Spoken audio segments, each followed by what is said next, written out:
श्री कृष्ण गोविंद हरि मुरारी, हे नाथ नारायण वासुदेव। ओम नमो भगवते वासुदेवाय। ओम नमो भगवते वासुदेवाय। कृष्णाय वासुदेवाय हरये परमात्मने प्रणतक्लेशनाशाय गोविन्दाय नमो नमः। सच्चिदानन्दरूपाय विश्वोत्पत्त्यादिहेतवे तापत्रयविनाशाय श्रीकृष्णाय वयं नमः। श्रीकृष्णाय वयं नमः। सच्चित आनंद स्वरूप परमात्मा जो सृष्टि के उत्पत्ति, पालन और संहार करता है तथा जीवों के आध्यात्मिक, आदि दैविक, आदि भौतिक तापों को नष्ट करने वाले हैं, अर्थात जीवों के मानसिक, शारीरिक और भौतिक दुखों को दूर करने वाले हैं, उन श्री कृष्ण भगवान को हम नमस्कार करते हैं। श्री कृष्ण गोविंद हरि मुरारी, हे नाथ नारायण वासुदेव। श्री भगवानुवाच नवो गुण विशेषोऽर्थो यस्य तच्छ्रोत्रमुच्यते वायोर्गुण विशेषोऽर्थो यस्य तत्स्पर्शनं विदुः। श्लोक 47 से भगवान कहते हैं कि आकाश का विशेष गुण शब्द जिसका विषय है, मतलब आकाश का विषय क्या है? शब्द। वह श्रोत्रेंद्रिय है। वायु का विशेष गुण स्पर्श जिसका विषय है, वायु का गुण स्पर्श है, मतलब वायु है तो स्पर्श का अनुभव होता है, वायु के कारण स्पर्श विषय। छूना, वह त्वगेंद्रिय है। त्वगेंद्रिय, उसको त्वचा, त्वचा इंद्रिय कहते हैं, त्वगेंद्रिय। तेज का विशेष गुण रूप जिसका विषय है वह नेत्रेंद्रिय है। तेज अग्नि जिसका विषय है वह नेत्रेंद्रिय है। नेत्रेंद्रिय के द्वारा प्रकाश से वस्तु का दर्शन होता है। जल का विशेष गुण रस है जिसका विषय है वह रसनेन्द्रिय है। रसनेन्द्रिय का विषय क्या है? जल, रस। और रसनेन्द्रिय माने जिह्वा। और पृथ्वी का विशेष गुण है गंध जिसका विषय है, उसे घ्राणेन्द्रिय कहते हैं। वायु आदि कार्य तत्वों में आकाश आदि कारण तत्वों के रहने से उनके गुण भी अनुगत देखे जाते हैं। मतलब कारण में से जो कार्य होता है तो कारण में, कार्य में कारण के गुण आ जाते हैं। इसीलिए समस्त महाभूतों के गुण शब्द, स्पर्श, रूप, रस और गंध केवल पृथ्वी में ही पाए जाते हैं। पृथ्वी तत्व में ये पांचों तन्मात्राएं पाई जाती हैं, रूप, शब्द, स्पर्श, रूप, रस और गंध। जब महतत्व, अहंकार और पंचभूत ये सात तत्व परस्पर मिल न सके, पृथ्वी सात तत्व परस्पर न मिल सके, पृथक पृथक ही रह गए, तब जगत के आदि कारण श्री नारायण ने काल, अदृष्ट और सत्वादि गुणों के सहित उनमें प्रवेश किया। अब ये पंच तन्मात्राएं, ज्ञानेंद्रियां, कर्मेंद्रियां उत्पन्न तो हो गई, लेकिन वो कार्य नहीं हो सके, वो कार्य नहीं कर सके वो अलग अलग ही रह गए।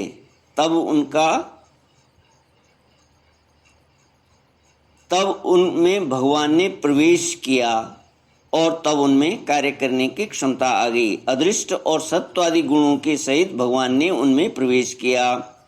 फिर परमात्मा के प्रवेश से क्षुब्ध और आपस में मिले हुए उन तत्वों से एक जड़ अंड उत्पन्न हुआ। उस अंड से इस विराट पुरुष की अभिव्यक्ति हुई। इस अंड का नाम विशेष है। इसी के अंतर्गत श्री हरि के स्वरूप भूत 14 भुवनों का विस्तार हुआ है। उसी अंड से 14 भुवनों का निर्माण हुआ, विस्तार हुआ है। यह चारों ओर से कर्म से एक दूसरे से 10 गुने जल, अग्नि, वायु, अहंकार, आकाश, अहंकार और महत्त्व एक दूसरे से 10 गुने जल, अग्नि, वायु, आकाश, अहंकार और महत्त्व इन 6 आवरणों से घिरा हुआ है। यह प्रकृति, इन सबके बाहर 7वां आवरण प्रकृति का है। कारण में जल में स्थित इस तेजोमय अंड से उठकर एक विराट पुरुष ने पुनः उसमें प्रवेश किया और फिर उसमें कई प्रकार के छिद्र किए। सबसे पहले उसमें मुख प्रकट हुआ, उससे वाक इंद्रिय और उसके अनंतर वाक का अधिष्ठाता अग्नि उत्पन्न हुआ। फिर नाक के छिद्र नथुने प्रकट हुए, उनसे प्राण घ्राण इंद्रिय उत्पन्न हुई।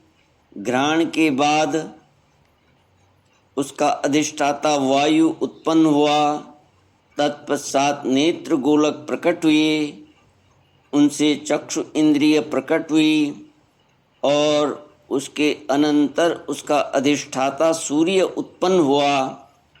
फिर कानों के छिद्र प्रकट हुए, उनसे उनकी इंद्रिय श्रोत्र और उसके अभिमानी दिग्देवता प्रकट हुए। इसके बाद उस विराट पुरुष की त्वचा उत्पन्न हुई, उसमें रोम, मूंछ, दाढ़ी तथा सिर के बाल प्रकट हुए और उनके बाद त्वचा की अभिमानी औषधियाँ, अन्न आदि उत्पन्न हुई। इसके पश्चात लिंग प्रकट हुआ, उससे वीर्य और वीर्य के बाद लिंग का अभिमानी आपोदेव जल उत्पन्न हुआ। फिर गुदा प्रकट हुई, उससे अपान वायु और अपान के बाद उसका अभिमानी लोगों के भयभीत करने वाला मृत्यु देवता उत्पन्न हुआ। तदनंतर हाथ प्रकट हुए, उनसे बल और बल के बाद हस्तेंद्रिय का अभिमानी इंद्र उत्पन्न हुआ। फिर चरण प्रकट हुए, उनसे गति, गमन की क्रिया, पैर का गुण क्या है? चलना। चरण से प्रकट हुई, उनसे गति और फिर पादेंद्रिय का अभिमानी देवता विष्णु देवता उत्पन्न हुआ। इसी प्रकार जब विराट पुरुष की नाड़ियाँ उत्पन्न हुई तो उनसे रुधिर उत्पन्न हुआ और उससे नदियाँ हुईं। फिर उसके उदर पेट प्रकट हुआ, उससे क्षुधा पिपासा की अभिव्यक्ति हुई और फिर उदर का अभिमानी समुद्र देवता उत्पन्न हुआ। पेट का अभिमानी देवता समुद्र है। वो तत्पश्चात उसके हृदय प्रकट हुआ, हृदय से मन का प्राकट्य हुआ। मन के बाद उसका अभिमानी देवता चंद्रमा उत्पन्न हुआ।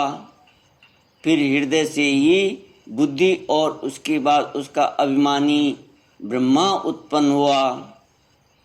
तत्पश्चात अहंकार और उसके अनंतर उसका अभिमानी रुद्र देवता उत्पन्न हुआ। इसके पश्चात चित्त और उसका अभिमानी क्षेत्रज्ञ प्रकट हुआ। जब ये क्षेत्रज्ञ माने चेतन पुरुष, जब ये क्षेत्र के अतिरिक्त सारे देवता उत्पन्न होकर भी विराट पुरुष को उठाने में असमर्थ रहे, तो उसे उठाने के लिए क्रमशः फिर अपने अपने उत्पत्ति स्थानों में प्रविष्ट होने लगे। अग्नि ने वाणी के साथ मुख में प्रवेश किया, परंतु इससे विराट पुरुष न उठा।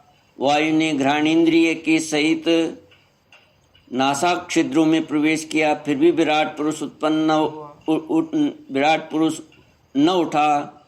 सूर्य ने चक्षु के सहित नेत्रों में प्रवेश किया, तब भी विराट पुरुष न उठा।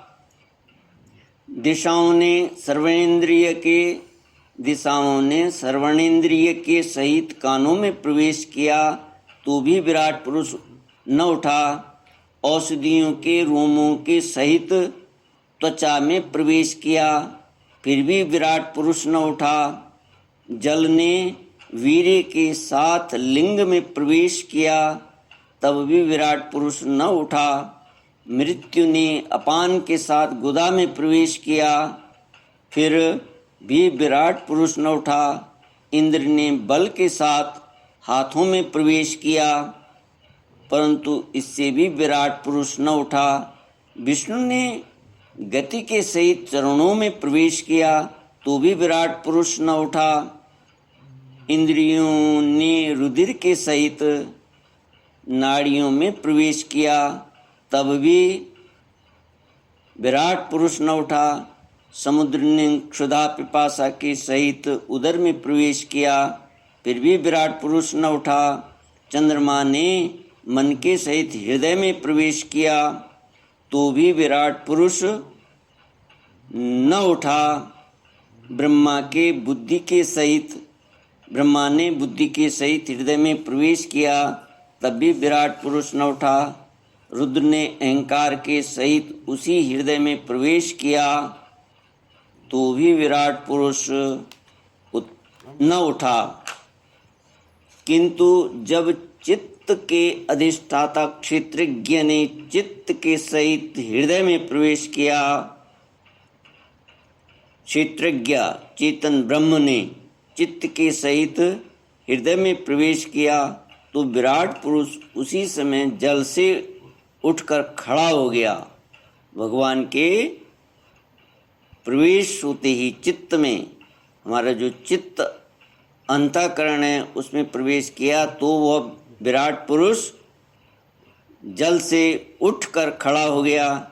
जिस प्रकार लोक में प्राण, इंद्रिय, मन और बुद्धि आदि चित्त के अधिष्ठाता क्षेत्रज्ञ की सहायता के बिना सोए हुए प्राणी को अपने बल से नहीं उठा सकते, उसी प्रकार विराट पुरुष को भी वे क्षेत्रज्ञ परमात्मा के बिना नहीं उठा सके। अतः भक्ति, वैराग्य और चित्त की एकाग्रता से प्रकट हुए ज्ञान के द्वारा उस अंतर आत्मा स्वरूप क्षेत्रज्ञ को उस शरीर में स्थित जानकर उसका चिंतन करना चाहिए। मतलब हृदय में स्थित उस क्षेत्रज्ञ आत्म तत्व स्वरूप को जानकर उसका चिंतन करना चाहिए। श्री कृष्ण गोविंद हरे मुरारी, हे नाथ नारायण वासुदेव। ओम पूर्णमद पूर्णमिदं पूर्णात् पूर्णमुदच्यते पूर्णस्य पूर्णमादाय पूर्णमेवावशिष्यते। ओम शांति शांति शांति। इति श्रीमद्भागवते महापुराणे पारमहंस्यां संहितायां तृतीयस्कन्धे काप्यल्ये तत्त्वसमान्वनाये षड्विंशोऽध्यायः। ओम शांति शांति शांति। हरि ओम श्री गुरुभ्यो नमः। हरि ओम।